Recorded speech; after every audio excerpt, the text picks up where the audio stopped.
Hi നമസ്കാരം. എല്ലാ കൂട്ടുകാർക്കും ഒരിക്കൽ കൂടി അനൂസ് ഫുഡ് വേൾഡിലേക്ക് സ്വാഗതം.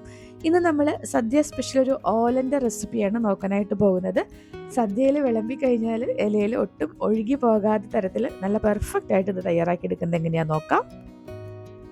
ആദ്യം തന്നെ വൻപയർ ഉപ്പും വെള്ളവും ചേർത്തിട്ട് ഒന്ന് വേവിച്ചെടുക്കണം. 1/4 കപ്പ് വൻപയർ രാത്രി മുഴുവനും കുതിർത്തെടുത്തതാണ് കേട്ടോ. ഒന്ന് കഴുകിയിട്ട് കുക്കറിലേക്ക് ഇട്ട് കൊടുത്തിട്ടുണ്ട്. ഇതിലേക്ക് ഒരു 1/4 ടീസ്പൂൺ ഉപ്പ് ചേർത്ത് കൊടുക്കുകയാണ്. കൂടെ തന്നെ ഈ പയറിൻ്റെയൊക്കെ ഒപ്പത്തിന് നിൽക്കുന്ന രീതിയിൽ വെള്ളം ഒഴിച്ചു കൊടുക്കുക. ഒരുപാട് വെള്ളം ഒഴിക്കരുത് കേട്ടോ. അതിൻ്റെ ഒപ്പത്തിന് വെള്ളം ഒഴിച്ചിട്ട് ഒന്ന് ഇളക്കി കൊടുക്കുക. അടച്ചു വെച്ച് ഒറ്റ വിസിൽ വരുന്നത് വരെ വേവിച്ചാൽ മതി. അതിനുശേഷം തീ ഓഫാക്കി അതിൻ്റെ ആവിയെല്ലാം പോയിട്ട് വേണം തുറന്നെടുക്കാനായിട്ട്. നമ്മൾ രാത്രി മുഴുവൻ കുതിർത്തെടുത്ത പയറായതുകൊണ്ട് തന്നെ ഒറ്റ വിസിലിൽ വെന്ത് കിട്ടും. അപ്പം നമ്മുടെ വൻപയർ ഇവിടെ വെന്ത് വന്നിട്ടുണ്ട്. ഞാൻ വേറെ ഒരു പാനിലേക്ക് ഒന്ന് മാറ്റുകയാണേ. ആ ഒരു വൻപയർ വേവിച്ച വെള്ളം കൂടി ഇതിലേക്ക് ഒഴിച്ചു കൊടുക്കുന്നുണ്ട്. നമുക്കിനി വേണ്ടത് കുമ്പളങ്ങയാണ്. ഏകദേശം ഒരു 400 ഗ്രാം അളവിൽ കുമ്പളങ്ങ ചെറിയ ക്യൂബ്സ് ആയിട്ട് കട്ട് ചെയ്താണ് ഞാൻ ഇതിലേക്ക് ചേർത്ത് കൊടുക്കുന്നത്. കൂടെ തന്നെ എരിവിനനുസരിച്ചിട്ടുള്ള പച്ചമുളക് ചേർത്ത് കൊടുക്കാം. ഞാൻ 4 പച്ചമുളക് ചെറുതായിട്ട് കട്ട് ചെയ്ത് ചേർക്കുന്നുണ്ട്. ഒരു തണ്ട് കറിവേപ്പിൻ്റെ ഇല ചേർത്ത് കൊടുക്കുന്നുണ്ട്. നമ്മൾ വൻപയർ വേവിച്ചപ്പോൾ ഉപ്പ് ചേർത്തുകൊണ്ട് ഈ ഒരു സമയത്ത് ഉപ്പ് ചേർക്കുന്നില്ല കേട്ടോ. ഇനി നമുക്കിത് വേവാൻ ആവശ്യത്തിനുള്ള കട്ടി കുറഞ്ഞ നാളികേര പാലാണ് ഒഴിച്ചു കൊടുക്കുന്നത്.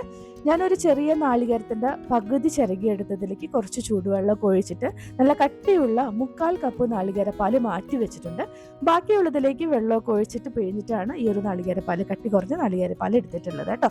അപ്പോൾ ഈ ഒരു കുമ്പളങ്ങയുടെയൊക്കെ മുകളിൽ നിൽക്കുന്ന രീതിയിൽ നാളികേരപ്പാൽ ഒഴിച്ചു കൊടുത്താൽ മതി. കട്ടി കുറഞ്ഞ നാളികേരപ്പാലാണ് ഒഴിക്കുന്നത്. നമ്മളിതിൽ വൻപയർ വേവിച്ച വെള്ളം ഇതിലുണ്ട്, അപ്പോൾ അതൊക്കെ നോക്കിയിട്ട് ഒഴിച്ചു കൊടുത്താൽ മതി കേട്ടോ. അപ്പോൾ അതിന് പ്രത്യേകിച്ച് അളവ് ഞാൻ കട്ടി കുറഞ്ഞ നാളികേരപ്പാലിന് അളവ് പ്രത്യേകിച്ച് പറയുന്നില്ല. ഇതിൻ്റെ ഒപ്പത്തിൽ നിൽക്കുന്ന രീതിയിൽ ചെയ്യുക. ഏകദേശം ഒരു 1/4 കപ്പ് നാളികേരപ്പാലാണ് ഞാൻ ചേർത്തിട്ടുള്ളത്. ഇനി ഇത് അടച്ചൊന്നും വെക്കരുത്, തുറന്ന് വെച്ച് തന്നെ നമുക്ക് വേവിച്ച് ഇതൊന്ന് വറ്റിച്ചെടുക്കണം. നമ്മുടെ കുമ്പളങ്ങയൊക്കെ നന്നായിട്ട് വെന്ത് ഇതൊന്ന് വറ്റി വന്നിട്ടുണ്ട്, കണ്ടല്ലോ. ഇതുപോലെ ഒന്ന് വറ്റി വരണം. നന്നായിട്ട് വറ്റി വന്ന ശേഷം ഈ ഒരു സമയത്ത് നിങ്ങൾ ഉപ്പൊക്കെ നോക്കിയിട്ട് കുറവുണ്ടെങ്കിൽ ചേർക്കാം കേട്ടോ. അപ്പോൾ എനിക്ക് ഉപ്പൊക്കെ പാകത്തിനായിരുന്നു, അതുകൊണ്ട് ഞാൻ വേറെ ഉപ്പ് ചേർത്തിട്ടില്ല. തീ നന്നായിട്ട് കുറച്ച് വെച്ച ശേഷം നമുക്കിതിലേക്ക് നല്ല കട്ടിയുള്ള നാളികേരപ്പാൽ ചേർത്ത് കൊടുക്കാം. ഏകദേശം ഒരു 1/4 കപ്പ് കട്ടിയുള്ള നാളികേരപ്പാലാണ് ഞാൻ ചേർത്തിട്ടുള്ളത് കേട്ടോ. ഇപ്പം നമ്മൾ ലൂസായിട്ട് ഇരിക്കുകയാണെങ്കിലും കുഴപ്പമില്ല, കുറച്ച് കഴിയുമ്പോൾ അത് തിക്കായിക്കോളും. നാളികേരപ്പാൽ ചേർത്ത് കഴിഞ്ഞാൽ ഒരുപാട് അങ്ങ് ചൂടാവാൻ പാടില്ല. ഉടനെ തന്നെ നമുക്കിതിലേക്ക് 1 സ്പൂൺ നല്ല പച്ച വെളിച്ചെണ്ണ ഒഴിച്ചു കൊടുക്കാം. ഒരു തണ്ട് കറിവേപ്പിൻ്റെ ഇല കൈ വെച്ചിട്ട് ഞെരടിയിട്ട് ഇട്ട് കൊടുക്കാം. ഇത്രയും മതി. തീ ഓഫാക്കിയിടുക, അടച്ചു വയ്ക്കാം. ഒരു അരമണിക്കൂർ ഇത് ഇങ്ങനെ തന്നെ ഇരുന്നോട്ടെ കേട്ടോ. അതിനുശേഷം അതിൻ്റെ ഫ്ലേവറൊക്കെ നന്നായിട്ട് ഇറങ്ങിയ ശേഷം തുറന്ന് ഒന്ന് ഇളക്കി കൊടുത്ത ശേഷം വേണം ഇത് സെർവ് ചെയ്യാനായിട്ട്. അപ്പം അതാ ഇത്രയേ ഉള്ളൂ. നല്ല പെർഫെക്റ്റ് ആയിട്ടുള്ള ഓലൻ്റെ റെസിപ്പിയാണ്. എല്ലാവരും ഈ ഒരു രീതിയിലൊന്ന് തയ്യാറാക്കി നോക്കുക.